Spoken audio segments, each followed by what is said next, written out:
আমাদের নেতা লুৎফুজ্জামান বাবর সাহেব কারাগার থেকে বিনা দোষে তাকে স্বৈরাচার শেখ হাসিনা তাকে কারাভুক্ত অন্তর্ভুক্ত করেছিল এবং তিনি ইন্ডিয়ার কথা মতো আমাদের নেতা যিনি ভাটি বাংলার বাঘ যিনাকে বিএনপির একজন প্রজন্মর একজন নেতা ঘাটি বাংলার বাঘ বলা হয়, তিনাকে অযথা মিথ্যা মামলার রায় দিয়ে তাকে দীর্ঘ 17 বছর জেলে ঢুকিয়ে রেখেছিল এবং তিনি বিএনপির একজন জনপ্রিয় একজন নেতা এবং সারা বাংলা তার একজন জনপ্রিয়তা আছে। আমরা জানি, আমরা নারায়ণগঞ্জ থেকে তার একটা মিছিল নিয়ে বের হয়েছি।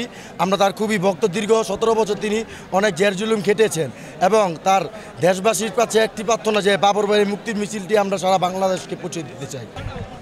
উচ্চ আদালতের রায়ে নিরপরাধ প্রমাণিত হয়ে আজ মুক্ত হয়েছেন আমাদের সেই প্রিয় সহকর্মী বিএনপির অন্যতম নেতা জনাব লুৎফুজ্জামান বাবর। তাকে নিয়ে শহীদ প্রেসিডেন্ট জিয়াউর রহমান বীর উত্তমের মাজার জিয়ারত করতে এসেছিলাম। লুৎফুজ্জামান বাবর এখন থেকে 17 বছর আগে যখন কারাগারে যান, টকবগে যুবক ছিলেন, তাকে মিথ্যা অভিযোগে অন্যায়ভাবে রাজনৈতিক প্রতিহিংসার বশবর্তী হয়ে কারাগারে আবদ্ধ রাখা হয়েছে। প্রায় 6 বছর তাকে কন্ডেম সেলে রাখা হয়েছে। এই নিপীড়ন, এই অনিশ্চিত জীবন, 2টি মৃত্যুদণ্ড, 2টি মামলায়, একটি মামলায় যাবজ্জীবন, এই দুশ্চিন্তা, এই মিথ্যা অভিযোগে অভিযুক্ত হওয়ার কারণে যে ক্ষোভ বেদনা, এটা তাকে প্রায় বৃদ্ধ করে ফেলেছে। আমরা আল্লাহর কাছে শুকর করি যে মহামান্য আদালত তার বিরুদ্ধে কোনো অভিযোগ প্রমাণিত না হয় তাকে এই সব মামলা থেকে মুক্তি দিয়েছেন। গত 16 বছর ধরে